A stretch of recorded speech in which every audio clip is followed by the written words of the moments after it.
World leaders are in New York for the 77th UN General Assembly meet. It is an action-packed few days of debate and diplomacy. Hello and welcome to the West Asia Post. I am Ghadi Francis and this is our weekly show where we bring you all the latest updates, news, stories from this region, West Asia, that I call home. Starting with the Iranian President, Ibrahim Raisi took to the stage in his first speech at the UNGA. It was fiery to say the least. He blamed the US for the creation of the Islamic State. He held the portrait of the slain General Qasem Soleimani. He vowed to rail against Western hegemony. All this while back in Iran, protests raged across the country after the death of 22-year-old Mahsa Amini. Women took to the streets, cutting their hair and burning their hijabs. Let's take a look.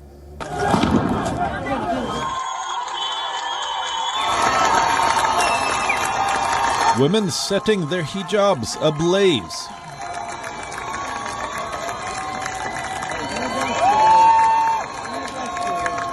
People chanting anti-regime slogans. Pictures of the leadership defaced and burnt. And vehicles belonging to the security forces set on fire. The images of the protests in Iran are indicative of the taboo-breaking nature of movement. One that erupted on the death of 22-year-old Mahsa Amini. On Tuesday, Iran's morality police arrested 22-year-old Mahsa Amini. Her crime was not wearing a hijab or headscarf. Under Iran's Sharia law, women are obliged to cover their hair. Offenders often face fines or arrests. They are detained by the Gashte Ershad or guidance patrols for violating the country's conservative dress code. According to witnesses, Amini was beaten inside a police van. They then took her to a detention center. She then collapsed while in detention. After spending 3 days in coma, Amini died in the hospital. However, Iranian authorities have rejected all claims of torture. They say she fell ill while waiting for other women. In fact, they even released a video of the same. We have not received any report about the beating of this woman by the regulatory bodies. We are aware of this incident whether it happened or not. Basically, the morality police do not have the means to beat. This means that they do not have a baton or a means to strike. But her parents say otherwise. They say their daughter was perfectly healthy and did not suffer from any chronic medical conditions. Activists, too, say she was ill-treated in detention. The anger has now fueled protests that began last week. These are the biggest protests since November 2019.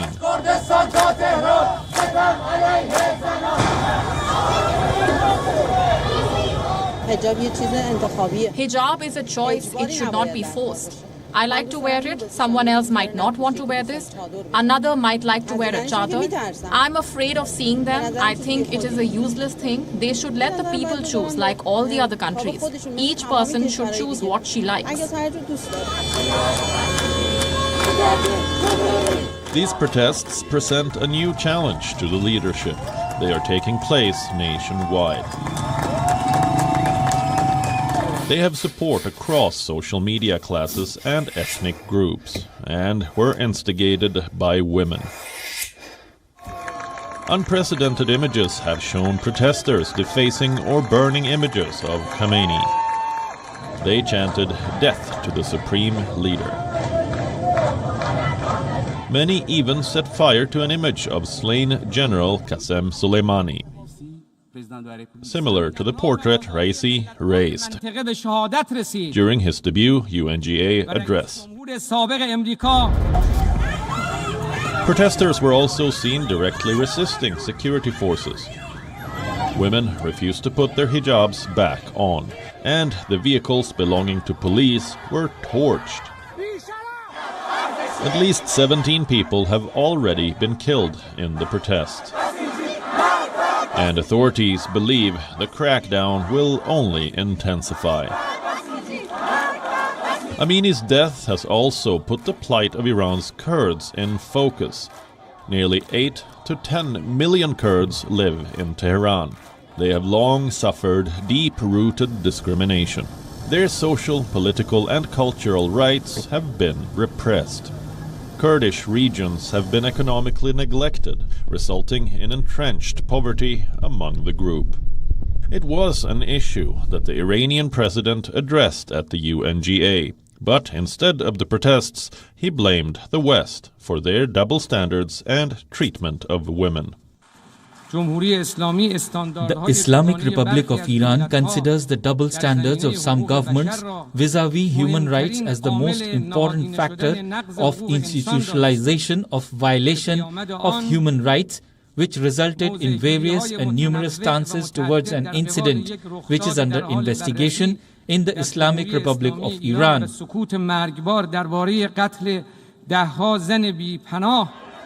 For the protests have extended well beyond the Kurdistan province. They have become a nationwide movement extending to Tehran. The Caspian provinces in the north, the historic city of Isfahan, and even the tourist hub of Kish Island in the Gulf. For now, the Iranian regime has cracked down on protests, detained demonstrators and restricting access to internet. They have restricted access to both Instagram and WhatsApp, but the repression is only likely to intensify with time. What happens next? That is a story we will keep tracking for you. West Asia Bureau, WION, World is One. We're bringing you more stories from the UNGA and West Asian leaders. We're going to Lebanon, Palestine, and much more. But first, let's take a quick look at what's making the headlines across West Asia. The leaders of Israel and Turkey have held face-to-face talks for the first time since 2008 as ties between the two improve. Israeli Prime Minister Yair Lapid and Turkish President Recep Tayyip Erdogan met on the sidelines of the UNGA in New York.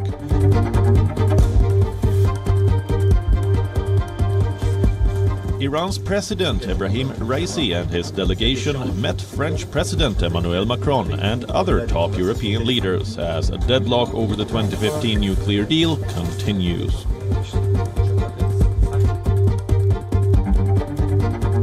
United Nations has raised $75 million to salvage a deteriorating tanker in Yemen, an emergency operation aimed at averting a disastrous Red Sea oil spill and a potential $20 billion cleanup. FIFA to send delegation to Syria to explore the possibility of holding international friendlies in the country. Syria has not been allowed to host international matches for the past decade due to war. Iran has been ramping up a renewed territorial claim, with Iranian media claiming that Bahrain is the 14th province of Iran, known as Mishmahig. Tehran's claims come amid tensions with the United States, as Bahrain remains a key Washington ally. Death toll from Lebanon migrant boat tragedy climbs to 61. 20 survivors are being treated in Syrian hospitals. Lebanon has seen a spike in migration, driven by a devastating financial meltdown. Bank heists. They have become the new normal in Lebanon. More and more people are holding up banks, not for robbing, but for gaining access to their own savings. Now, this comes as Lebanon continues to grapple with a crippling economic crisis, one that has killed the purchasing power for people.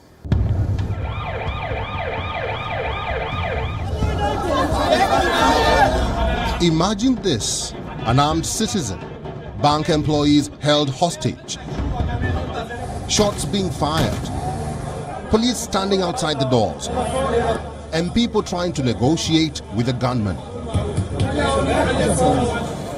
It sounds like a scene right out of a Hollywood thriller.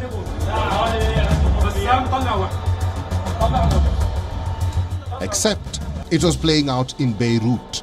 Not once or twice, but at least 7 times in the last few weeks.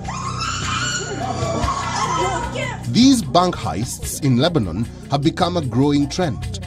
But here's the catch. These so-called robbers are not stealing anyone else's money. They just want to access their own savings. Savings that they can no longer withdraw from their accounts. So why are these people robbing banks to access their savings? Lebanon is dealing with a crippling economic crisis. Its banks have limited withdrawals of hard currency. They say they make exceptions for humanitarian cases, but such exemptions are very rare. So citizens are forced to resort to violent means. For many in the West Asian nation, these citizens have become heroes. Heroes that are fighting for their own rights.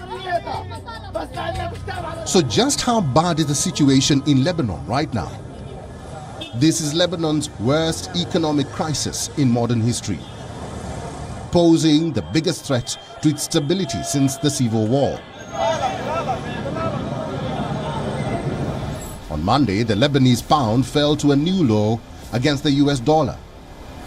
In the last 2 years, the currency has lost 95% of its value. How did it reach a situation like this?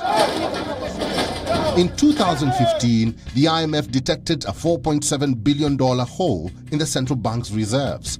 What Lebanon was doing was this: offering banks interest rates that would reach double figures. This move was to attract dollars, but these were rates that the bank would never be able to repay. So the result was this: the fiscal deficits kept widening. The bank was calling this financial engineering. Others called it a Ponzi scheme. Since then, foreign currency reserves have dropped dangerously low. The GDP plunged to $20.5 billion in 2021 from $55 billion in 2018. This is a kind of contraction usually associated with wars, driving up prices and demolishing purchasing power. Lebanon's banks have frozen ordinary depositors out of dollar accounts. Withdrawals have been severely limited.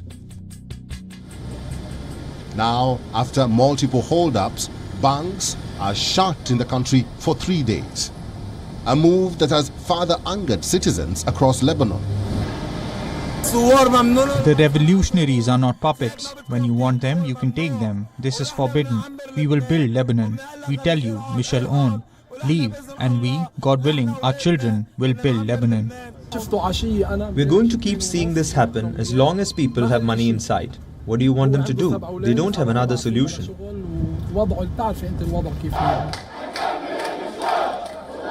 In Beirut, protesters stormed the Justice Palace. They protested against the detention of 2 people, both of whom were involved in bank holdups last week. Tripoli, several protesters blockaded roads, burning tires, smashing windows of ATMs.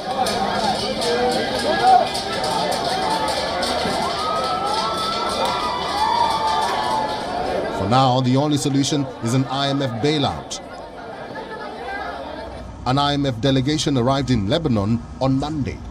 This is to follow up on the implementation of reforms. In April, there was a staff-level agreement on a $3 billion loan facility. The loan will be disbursed over 4 years. This will be in return for implementation of an economic recovery plan, one that will see the country overhaul its banking sector, restructure its debt, and rationalize government spending. Now, many in Lebanon fear that this is just the beginning of an endless chaos in the streets. Though the headline looks like it is an economic crisis, but in depth, it is a political crisis. Many Lebanese politicians were able to transfer their money after the crisis started to banks, to foreign banks outside the country. But the question here is about accountability. From Beirut, Ghadi Francis for WION. World is One. The 77th UN General Assembly. This year it is a hub of diplomacy. West Asian leaders are in New York for the first in-person summit since the beginning of the pandemic. Now they are addressing topics like regional tensions, climate change, and cooperation.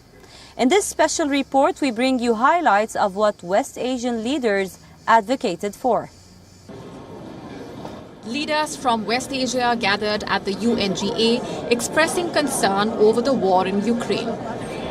The climate crisis, food insecurity, supply chain problems, the refugee crisis, the Iran nuclear deal, and surprisingly, the two-state solution. Excellency Yair Lapid, Prime Minister and Minister of Foreign Affairs of the State of Israel. Despite all the obstacles, still today, a large majority of Israelis support the vision of the two-state solution. I am one of them. We have only one condition: that the future Palestinian state will be a peaceful one, that it will not become another terror base from which to threaten the well-being and the very existence of Israel, that we will have the ability to protect the security of all the citizens of Israel at all times.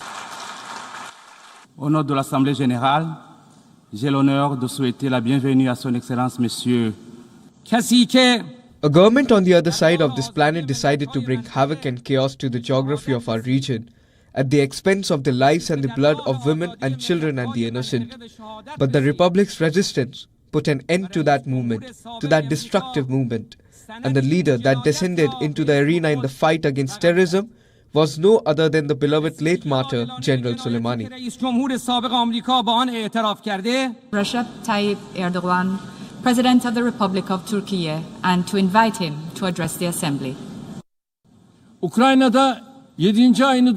Since the first day of the 7-month conflict in Ukraine, we have always believed that there are no winners in war.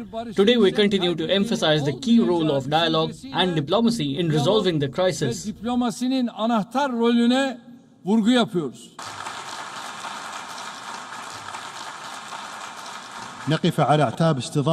And here we are today, standing on the threshold of hosting the world's teams and their fans, and opening our doors for all of them without discrimination to enjoy the football matches and the amazing atmosphere of the tournament, in addition to witnessing the economic and cultural renaissance in my country. Surrounded by Iraq, Iran, Turkey and Syria, the Tigris is the second largest river in West Asia. It once helped give birth to civilization itself. But today the sun is setting on the Tigris. The mighty Iraqi river is drying up. Decades of human activity and climate change have led to its slow death. Check it out. It was a river that is said to have watered the biblical Garden of Eden, one that helped give birth to civilization itself. But today, the Tigris is dying. Human activity and climate change have choked its once mighty flow, the flow that once made Mesopotamia a cradle of civilization. Iraq may be oil-rich, but the country is plagued by poverty. Decades of war have battered its economy. Since then, it has been battered by one natural disaster after another. Iraq is one of the 5 countries most exposed to climate change that is killing the Tigris River. The Tigris was once the lifeline of Iraq. It connected the cities of Mosul, Baghdad and Basra. The 1,500-kilometer-long river courses through Iraq from the rugged Kurdish north to the Gulf in the south. Its journey begins in the mountains of autonomous Kurdistan, especially near the borders of Turkey and Syria. This is where local people raise sheep and grow potatoes. Our life depends on the Tigris. If the water level drops, our agriculture and all our region will be damaged. If Turkey holds the water back, it will cause us great damage. And if more water is released, it will greatly benefit us, because water is the basis of life. They can't retain the flow of the Tigris River. Sometimes the water level drops and other times it goes back to normal. If Iraq doesn't find a solution, there will be no water left and no agriculture. Iraq's government and Kurdish farmers accuse Turkey where the Tigris has its source. It says Ankara is withholding water in its dams, dramatically reducing the flow into Iraq. Baghdad regularly asks Ankara to release more water, but Turkey urged Iraq to use available water more efficiently. Water scarcity is already hitting farming and food security. They are the main drivers of rural to urban migration in Iraq. Climate factors had displaced more than 3,300 families, so climate migration is already a reality here.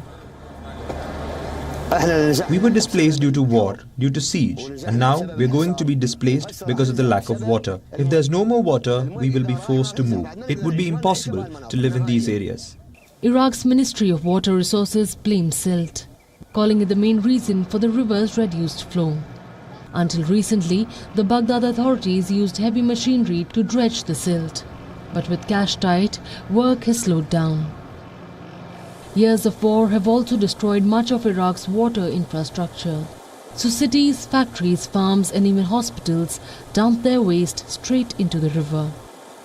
Iraqis lack awareness regarding climate change. However, each Iraqi can sense its effects, including the rising temperatures exceeding 50 degrees Celsius, the low rainfall and the low levels of the Tigris River. Iraq has witnessed persistent droughts over the years. Sometimes temperatures are so high, it could become inhabitable soon. Add climate change to the bag, and the future of water here is as grim as ever.